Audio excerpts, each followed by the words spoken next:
Acara ini didukung oleh Desa Pay, cashless-nya kerabat desa Indonesia. Karena tentu saja kan UMKM menjadi yang paling pertama lah terdampak gitu ya karena pandemi gitu. Tapi kembali lagi UMKM kekuatan kita adalah kuncinya adalah gotong royong gitu ya. Kita nggak bisa sendirian menghadapi semua ini. Tentu saja UMKM harus bisa beradaptasi gitu kan ya. UMKM yang umur berapapun gitu. Nah UMKM yang bergabung di Ekodo itu unik juga Mbak gitu, karena kebanyakan justru yang di atas 40 tahun gitu ya yang sudah berumur, tapi semangatnya ini luar biasa gitu ya. Mereka tuh walaupun tidak mengerti teknologi tapi terus-menerus berupaya untuk bisa go digital gitu ya. Jadi kalau di Ekodo, karena kita ibaratnya tadi punya visi membantu UMKM gitu kan ya. Jadi dari Ekodo gitu kita coba ketika ada alokasi investasi yang lebih gitu, kita coba dorong UMKM buat scale up gitu kan. Nah, scale up-nya lewat apa? Lewat go digital gitu kan. Kan banyak sekali juga program sekarang yang mendorong UMKM go digital gitu, didampingi segala macam. Tapi apakah benar program-program itu bisa membuat UMKM bisa sustain gitu? Nah, UMKM pun harus bisa mengambil langkah yang lebih agresif, lebih semangat gitu ya. Ketika ada peluang buat go digital, apa nih yang bisa saya perbaiki gitu kan? Misalnya ketika kita saat pandemi ataupun pasca pandemi nanti gitu ya, kita harus sudah semuanya itu go digital gitu kan. Nah, kalau dulu mungkin sebelum pandemi kita masih berpikir ketika ada uang lebih kita langsung misalnya buka ruko baru gitu ya, hire tim baru gitu tanpa perhitungan yang pasti gitu kan. Terus tiba-tiba kemudian pengen juga nih ekspansi usaha gitu ya. Misalnya apa? Misalnya ya ketika kemudian nih ada beberapa UMKM yang dapat orderan banyak di Ekodo gitu ya. Mereka kemudian hilang fokus gitu kan.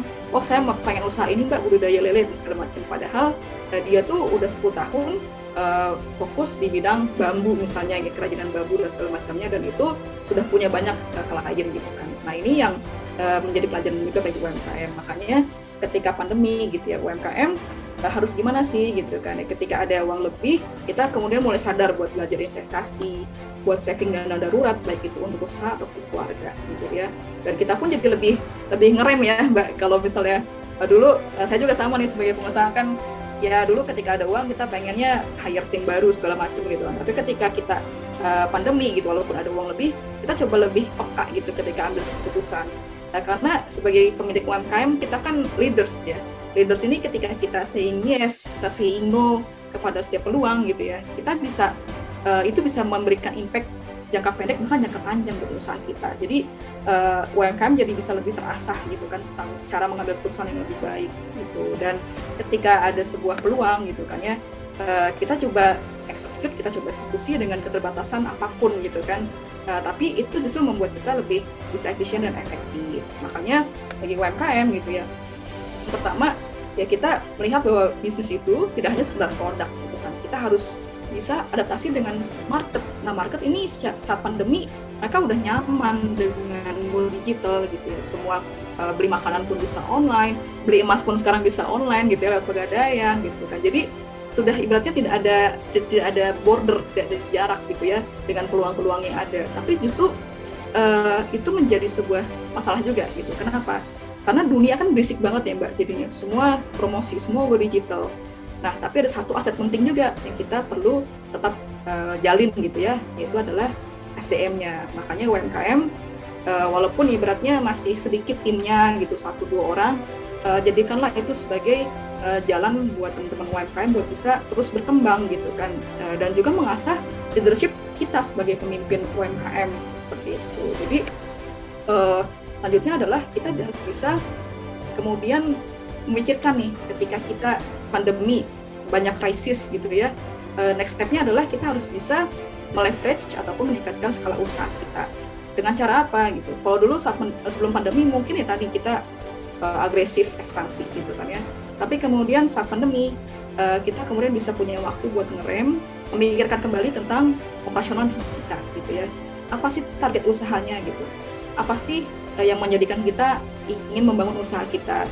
Kadang dulu sebelum pandemi kita kemudian banyak ide macam-macam gitu kan. Tapi ketika pandemi kita kembali lagi ke why-nya. Kenapa kita bangun usaha? Apakah mau bantu keluarga? Apakah mau bantu UMKM? Nah ini justru menjadi visi yang kita harus pertajam gitu ya. Oh, saya mau buka usaha ini karena pengen bantu petani kopi misalnya gitu kan ya. Nah, petani kopi masalahnya apa sekarang gitu. Tentu saja ketika kita meningkat bisnisnya akan memberikan impact juga kepada isi yang tadi kita awali gitu untuk membangun usaha. Dan tentu saja tentang branding gitu ya. Nah, branding ini harus di-mix gitu dengan digital marketing. Ya, kita pengen go digital, semua biaya kita keluarkan buat iklan segala macam gitu, promosi di marketplace ini itu. Tapi kalau brandingnya nggak jalan, itu semua akan tidak tahan lama gitu. Nah, branding ini apa sih sebenarnya?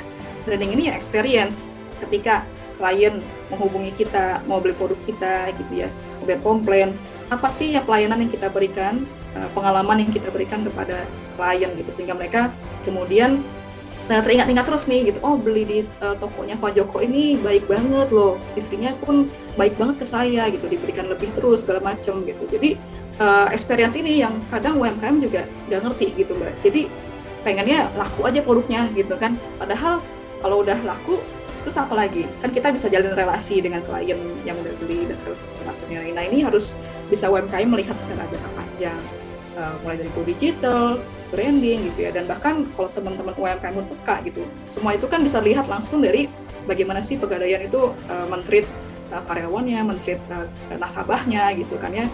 Nah, itu bisa dijadikan pelajaran juga bagi UMKM buat bisa berkembang seperti itu.